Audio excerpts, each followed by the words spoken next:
Kota Jakarta merupakan simbol penting bagi Indonesia. Selain menjadi simbol ibu kota negara, Jakarta juga menjadi pusat bagi pemerintahan serta aktivitas ekonomi di dalamnya. Namun, apa yang terjadi apabila kota penting ini juga menjadi bank sampah terbesar di Indonesia?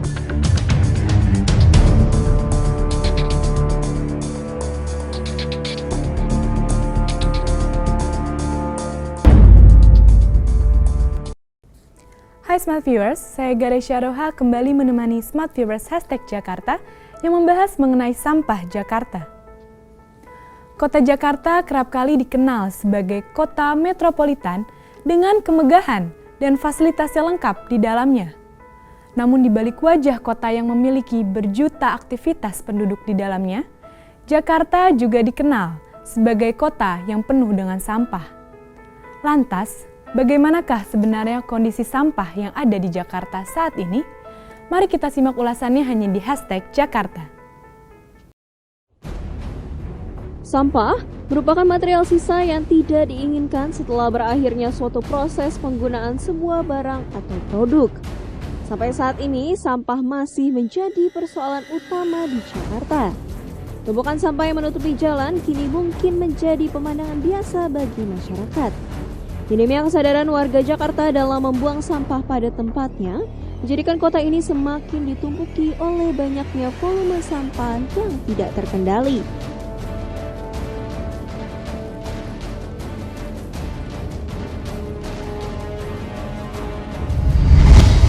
Pada kenyataannya memang sampah mudah dihasilkan, maka tidak dapat diherankan apabila jumlahnya meningkat secara terus-menerus.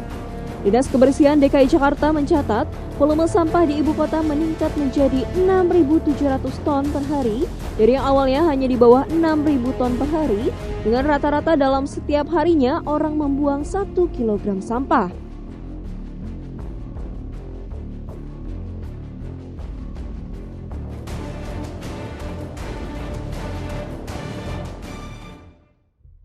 Dengan jumlah warga ibu kota yang terus meningkat, maka tentunya hal ini berbanding lurus terhadap sampah yang dihasilkan. Setiap harinya masyarakat ibu kota menghasilkan 56% sampah organik dan 44% sisanya adalah sampah non-organik. Jika menilik dari sumbernya, sampah rumah tangga masih berada di posisi pertama dalam menyumbang sampah di Jakarta. Selain itu, belum matangnya kebijakan pemerintah dalam mengatasi masalah sampah ini dinilai ikut serta menjadi alasan mengapa masalah sampah ini tak kunjung usai. Belum lagi minimnya armada truk pengangkut sampah yang menjadikan sampah menumpuk sebelum dapat diangkut ke tempat penampungan sampah.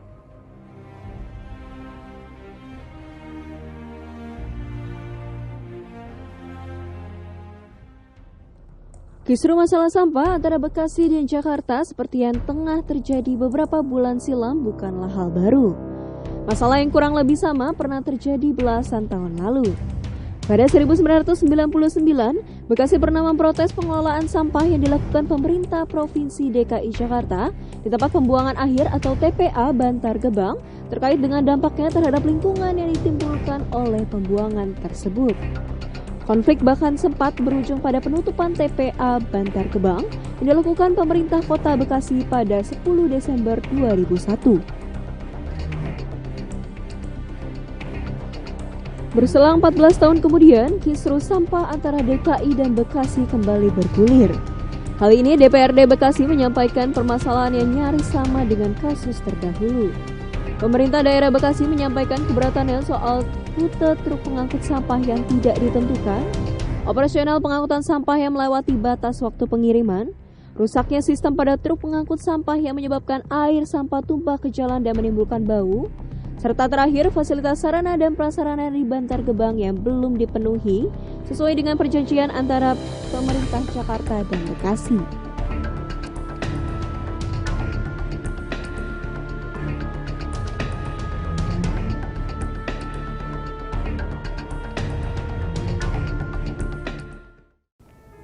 Kenaikan volume sampah Jakarta yang terjadi terus-menerus tentunya menimbulkan masalah lain dalam pengelolaan serta dampak yang ada di lingkungan kota Jakarta itu sendiri. Lalu apa sajakah masalah dan dampak yang ditimbulkan dari keberadaan sampah tersebut?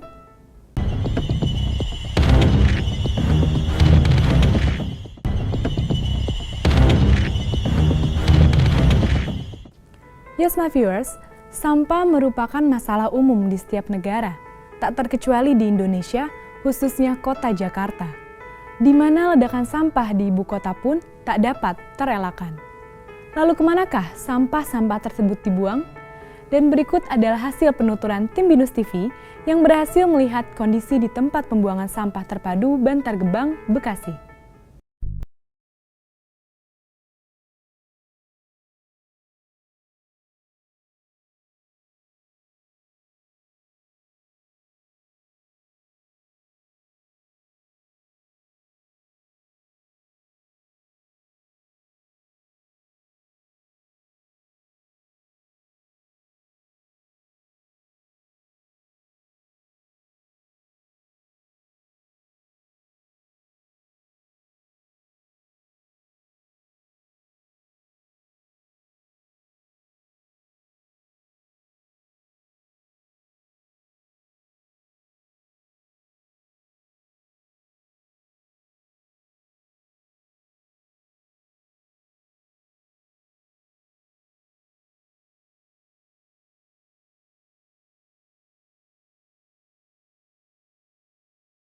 Sampah serta menyusunnya.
Tahukah Anda, DKI Jakarta adalah penyumbang sampah terbanyak di tempat penampungan sampah terpadu Bantar Gebang. Setiap harinya, terdapat 6.000 ton sampah yang menumpuk di tempat ini. Tentunya, sampah yang Anda buang setiap harinya akan menambah jumlah sampah yang sudah menumpuk di penampungan ini.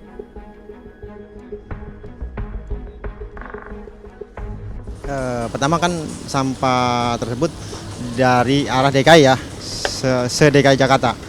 Kemudian diangkut ke TPST Bantar Gebang ini. Kemudian di TPST Bantar Gebang ini dikelola sama pihak pengelola yaitu PT Godang Tua Jaya. Seperti di bawahnya ditaruhin, di bawah gundukan sampah ini ditaruhin pipa untuk diambil gas metannya. Kalau unitnya itu ratusan ya, saya nggak tahu persis berapa ratus, yang jelas kalau kita lihat dari timbangan sampah, volume timbangan sampah itu 6.000 ton lebih. Plastik, berupa plastik, kayu-kayu, pokoknya sejenis sampah lah.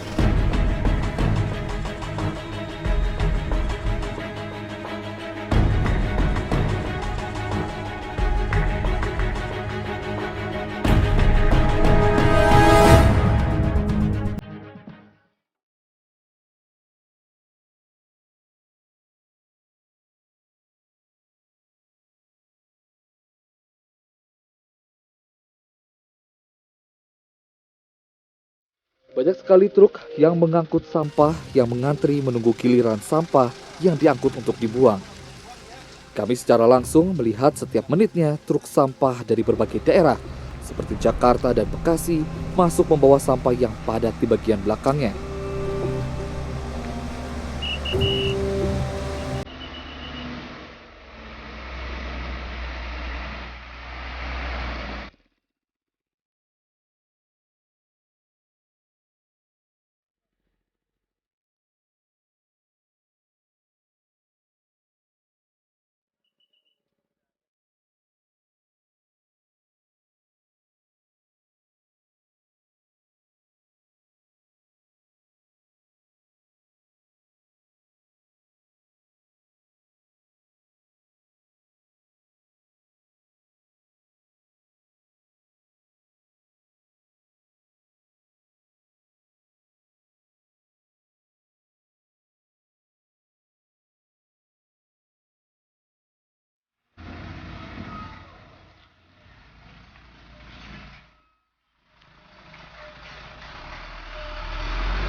gimana Pak? Disusun rapi, setelah ini disusun rapi di cut and fill, terus baru di cover soil. Oke. Cover soil itu diuruk sama tanah merah, kurang lebih 15 cm. Oke, berarti ditimbun dengan tanah merah. Tanah merah. Agar apa Pak?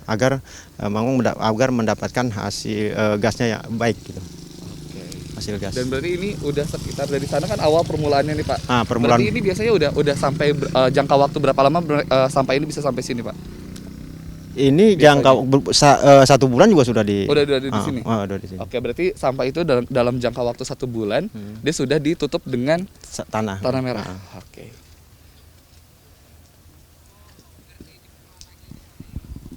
Oke.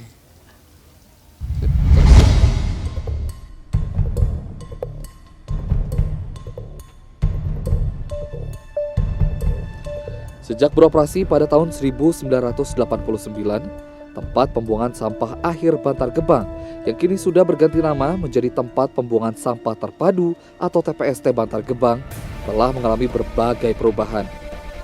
RT Gunin mengaku di awal penampungan sampah ini dibangun hingga yang menumpuk terkadang mengeluarkan bau yang sangat menyengat. Hingga pada tahun 2004, pergolakan politik terjadi dan perlunya pengkajian ulang dalam kerjasamanya.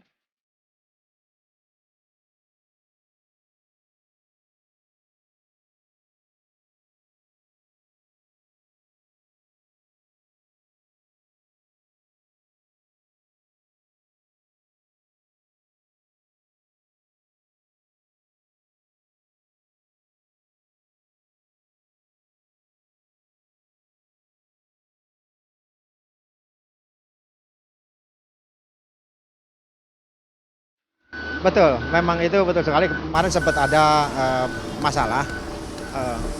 Kalau kami jujur di sini sebagai masyarakat setempat setuju dengan sistem pengelolaan swasta, tidak pakai sistem swakelola. Karena sistem swakelola dulu waktu 99 itu kurang efektif gitu. Nah, setelah dikelola dikelola sama swasta, itu sangat bagus lah hasilnya. Sampah terpadu, rapi gitu. Seperti inilah. Selagi memang dikelola sama swasta, saya yakin saya bisa menjamin itu tidak akan pernah terjadi. Tetapi kalau memang diswakelolakan, itu bisa saja terjadi karena dampaknya kurang bagus kalau diswakelolakan.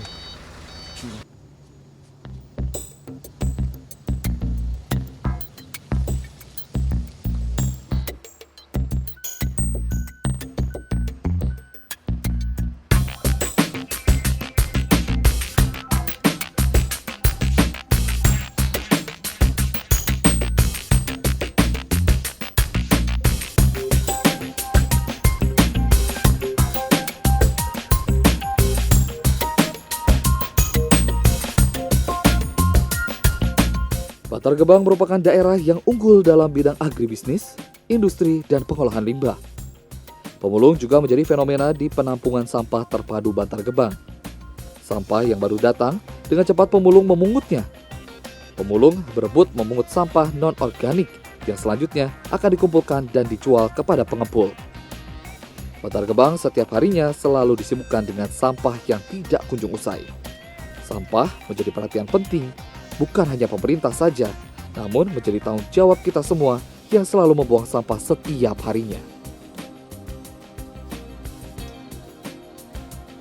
Ya pemirsa, inilah kondisi di tempat pembuangan sampah terpadu Bantar Gebang. Dan seperti yang pemirsa lihat, di sini banyak sekali tumpukan sampah dan ini merupakan hasil sampah yang dihasilkan dari berbagai wilayah, mulai dari Jakarta ataupun Bekasi. Dan menurut data yang kami peroleh, dari Jakarta saja dapat menghasilkan sampah sekitar kurang lebih 6.500 ton per harinya. Dan meskipun sampah-sampah ini dapat didaur ulang menjadi pembangkit tenaga listrik, pupuk kompos, ataupun bibit plastik, dapatkah Anda bayangkan berapa lama tempat ini dapat menampung banyaknya sampah dari berbagai wilayah untuk beberapa tahun ke depan? Demikian laporan langsung dari tempat pembuangan sampah terpadu Bantar Gebang. Bersama saya Trista Prandawa dan juru kamera Sudiro Yoga, Binus TV melaporkan.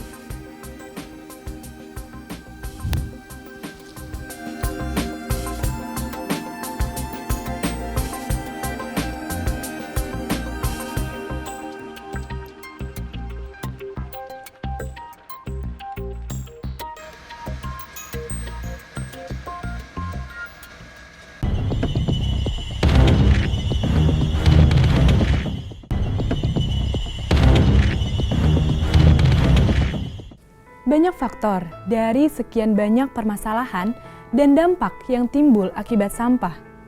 Mulai dari kebiasaan masyarakat yang terbiasa membuang sampah sembarangan dan semakin banyaknya masyarakat yang menggunakan bahan-bahan yang nantinya tidak layak pakai yang sulit didaur ulang. Namun komunitas yang satu ini mendaur ulang sampah atau barang-barang yang sudah tidak layak pakai menjadi sebuah kreativitas yang berguna bagi masyarakat Jakarta.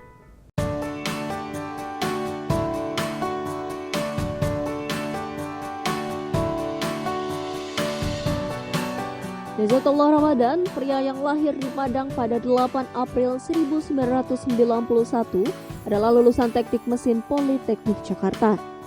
Semasa kuliah, ia meminjam sejumlah uang dari pihak kewirausahaan kampus. Namun berbeda dengan teman-temannya yang meminjam uang untuk mendirikan bisnis yang menguntungkan, ia justru mendirikan sebuah yayasan. Yayasan yang dibangun pada Juni tahun 2012 ini diberi nama sebagai Yayasan Nara Kreatif. Yayasan ini dibangun karena ingin mengubah anak-anak jalanan ini agar bisa melakukan sesuatu yang bermanfaat untuk kehidupan mereka.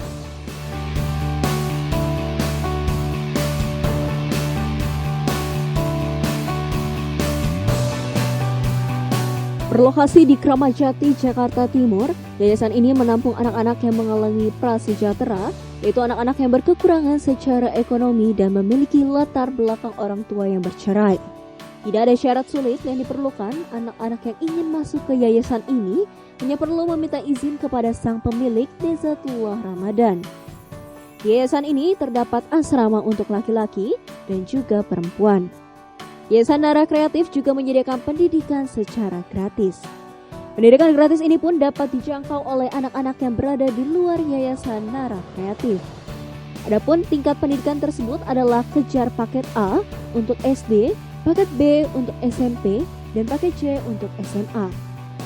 Selain itu, yayasan ini juga menyediakan les mengaji dan juga tidak dipungut biaya sedikit pun. Karena kami ini sebenarnya lingkungannya itu kami lebih ke social entrepreneur, bukan lebih ke lingkungan ya, yang mana kami memang benar-benar memperhatikan sekali lingkungan. Tapi kami bagaimana caranya permasalahan lingkungan ini kami olah untuk bisa menyelesaikan permasalahan sosial. Jadi apa tujuannya dari program lingkungan itu adalah untuk ke kegiatan sosial, bukan bagaimana kami konsen terhadap lingkungan itu aja. Tapi yang jelas kami juga ada pernah mengolah limbah organik, karena kebetulan tempat Nara Kreatif ini dekat dengan Pasar Induk Kramat Jati. Kami mengolah limbah sisa-sisa sayur dan buah-buahan, itu kami jadikan untuk budidaya cacing tanah.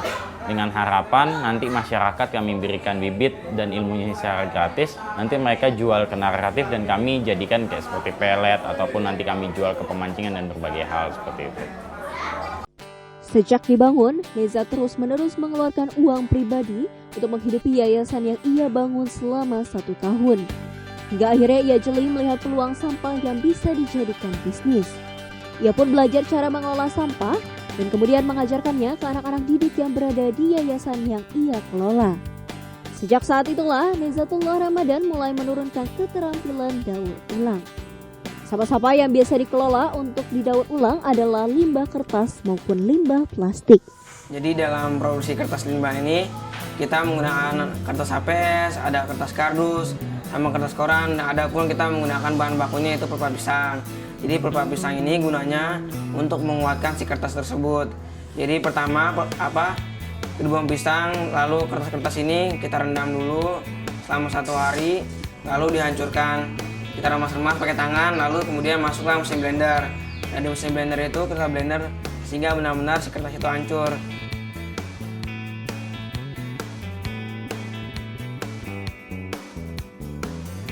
Lalu kita masukkan lagi ke dalam bak cetak. Nah, di bak cetak ini mulailah proses pencetakan. Jadi kita menggunakan namanya screen. Nah, kita mencetak menggunakan screen, lalu kita press di papan pencetakan, lalu setelah di-press, setelah digosok baru kita jemur. Jadi target kita minimal 1 hari itu 100 piece kertas per harinya. Tapi itu tergantung dengan cuaca, karena cuaca mungkin ada musim hujan, musim panas. Nah, misalkan kalau kita musim panas kita bisa melebihi 100 karena papannya yang terbatas dan kita tempatnya ini untuk menjemurnya yang terbatas. Jadi kertas ini kita gunakan lagi, kita alokasikan bentuk produk. Jadi kita buat produk kerajinan tangan dari karton, lalu sampulnya ini pakai kertas daur ulang. Dan ada juga mungkin kertas-kertas ini ada dari beberapa perusahaan yang memesan mungkin untuk kebutuhan kantornya atau mungkin buat acara mereka.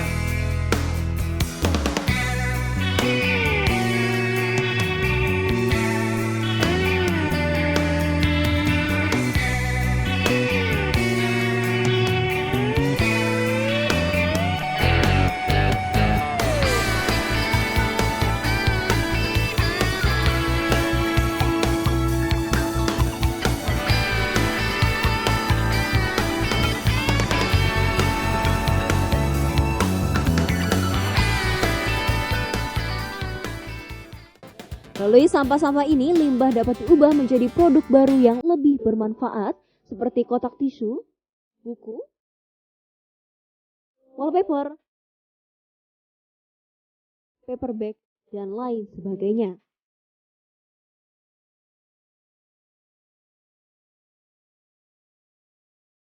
Kalau kami mungkin kategorikan aja dari kertas yang kami olah itu, kami jadikan recycle paper, kertas daur ulang, terus juga ada kami jadikan office supply, itu kebutuhan kantor, ada souvenir dan berbagai hal, dan kami jadikan juga media kits seperti kayak paper bag, sertifikat dan berbagai hal, terus ada juga wedding kits. Nah itu kategorinya, karena di sini tuh kami sifatnya customize order, jadi menyesuaikan bentuk kebutuhan konsumen dan juga budget dari mereka sendiri.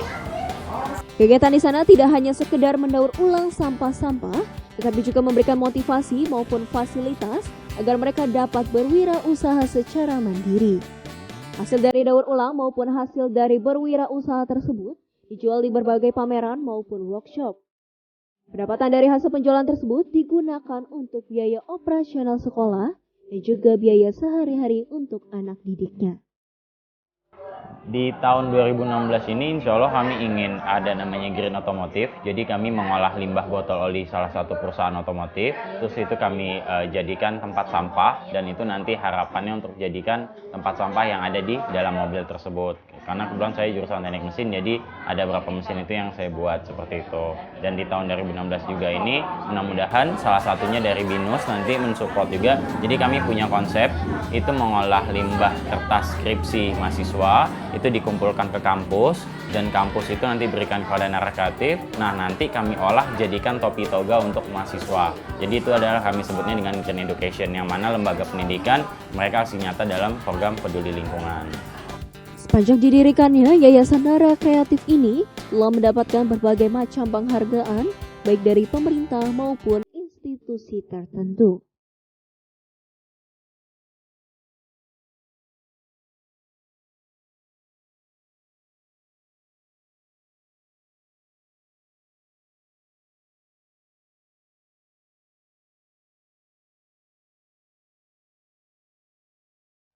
Beginilah keadaan kota Jakarta. Rasanya sulit menghilangkan sampah dalam sekejap dari kota tercinta ini. Semua kembali lagi pada diri kita sendiri. Bagaimana menyikapi secara bijak terhadap barang-barang yang nantinya tidak terpakai. Sudah 30 menit saya Garesha Roha menemani Smart Viewers. Sampai jumpa di #Jakarta selanjutnya.